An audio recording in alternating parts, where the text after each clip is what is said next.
podcast de l'article de Hafid Fassifiri publié sur le-digi.ma. L'auteur a intitulé son article « Madrid plus proche que Paris ».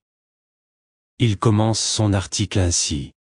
Alors que la France impose au Maroc une guerre de nerfs, et dans tous les biens avant l'affaire de Pegasus, ou celle d'un consulat de France à Dakhla, qui ne verra jamais le jour, l'Espagne a privilégié le nerf de la guerre, et a choisi d'accentuer la diplomatie économique et les échanges commerciaux.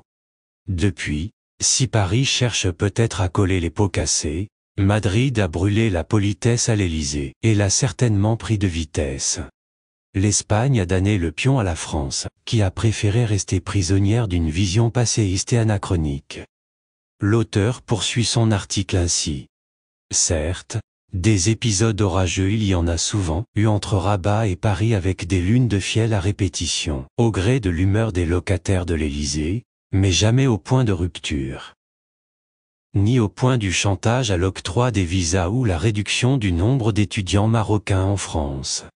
Dans une déclaration à notre confrère tel quel, le nouvel ambassadeur de France au Maroc a tenu à souligner que la dernière résolution du Parlement européen n'engageait en rien la France et que Paris se démarquait de cette résolution décidée à Strasbourg.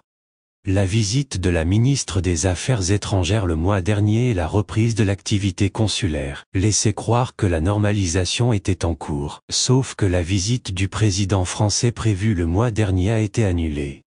En se laissant prendre au piège de la toile d'araignée tendue par le régime algérien, que Paris ne veut surtout pas fâcher, la France est en train de sacrifier ses intérêts au Maroc. Et surtout de gâcher une belle histoire d'amitié, qui se retrouve dans l'impasse, au fond du gouffre. Emmanuel Macron était bien présent pour l'inauguration de la ligne de LGV de Tanger, mais il ne sera certainement pas à l'arrivée pour les lignes de Marrakech et Agadir. L'auteur précise sa pensée ainsi.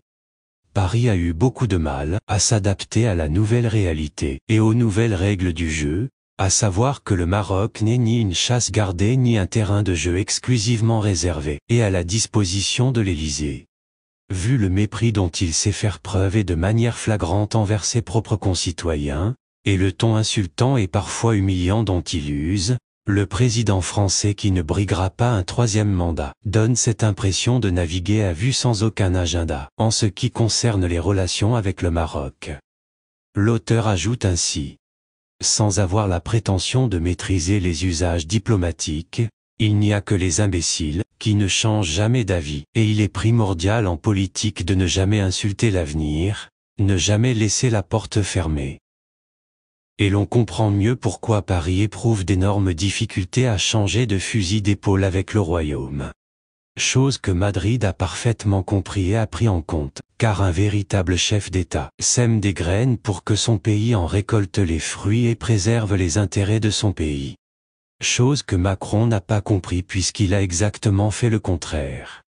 Aujourd'hui, sur le plan diplomatique et pas seulement géographique, Madrid est certainement plus proche de Rabat que Paris. Loin des yeux, loin du cœur comme dirait l'autre, mais dans le vit trop souvent une parole mal placée fait beaucoup plus d'effet qu'une parole bien placée. La confiance est indispensable pour construire dans la sérénité une nouvelle relation de partenariat, et bien entendu sans coup de poignard dans le dos. L'auteur conclut son article ainsi. Si Madrid a choisi de changer de cap, comme l'Allemagne il n'y a pas longtemps, pour s'allier au Maroc, Paris préfère camper sur sa crispation par rapport à l'intégrité territoriale du royaume, quitte à empoisonner durablement les relations entre les deux pays. Seulement, comme le dit si bien Sa Majesté, la question de notre intégrité territoriale n'est absolument pas négociable. Et on en restera là.